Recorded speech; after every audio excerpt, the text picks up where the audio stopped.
What's up, guys? Hope you all are doing well. Think about it, Thursday. It is the feast of Our Lady of Guadalupe too. So happy feast to you guys. Pretty big event there. So I was looking on a forum I follow, and the question came up. All right, our church posts 30-6-7, probably 5 also. I can't find anywhere in the law where it says that we actually have are able to carry, right? Is this excluding me from carrying while trying to provide security services, right? So a couple things to consider with this. What I recommend is that folks post 30-5-6-7. This is really a deconfliction issue so that your good guys are not getting in gunfights with other good guys.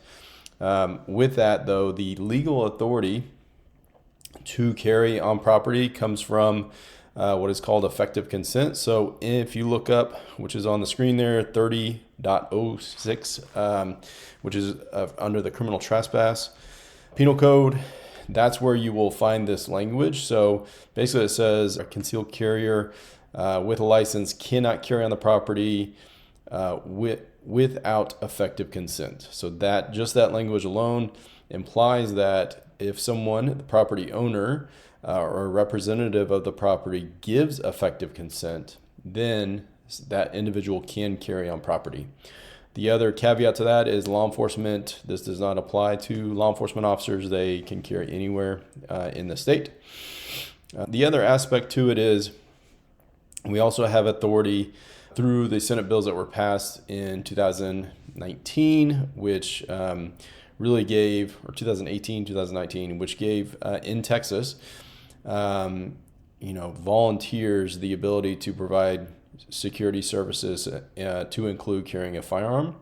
And then it upped the ante this past year in 2023 with SB 694, which provided civil immunity for those providing church security services at a church on church property, so long as they're acting reasonably. So those three laws is kind of where you would derive that authority to carry on property and also to act providing security services. So familiarize yourself with it. These need to be ingrained in your policies, procedures. We have a letter of authority that lays out basically the law of what we are agreeing to be able to do and what we cannot do. I think that is a very good practice so that if ever a shooting happens, that is going to be an exhibit in court that, hey, these are my roles and responsibilities. This is where I derive my authority to carry a firearm. So if you're not doing that, that's a very good idea to do it. 30-5, 6, 7, all those are in there, even on school campuses as well. So you can give effective consent. That's where teachers carrying, if y'all have heard of that program, usually called the Guardian Program in schools.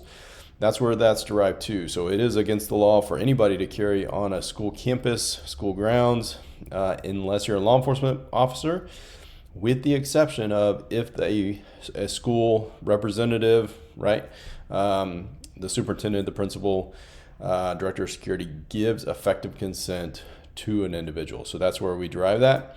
The other way that I recommend covering yourself is to have an ID card on you that identifies you as a volunteer with whatever church you're with.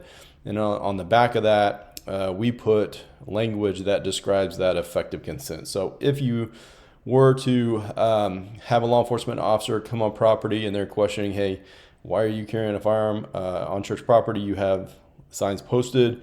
You can simply provide that document and explain that you've been provided effective consent. So anyways, just want to clarify that. Hopefully that helps out. It's important to know our stuff with regard to the legalities of this, because it's one thing to be able to shoot, move, and communicate, but it's another to be able to defend yourself in court, which is also extremely important, and make sure that we have all of our T's crossed and I's dotted. So anyways, hope you all have a blessed day. Take care. We'll see you later.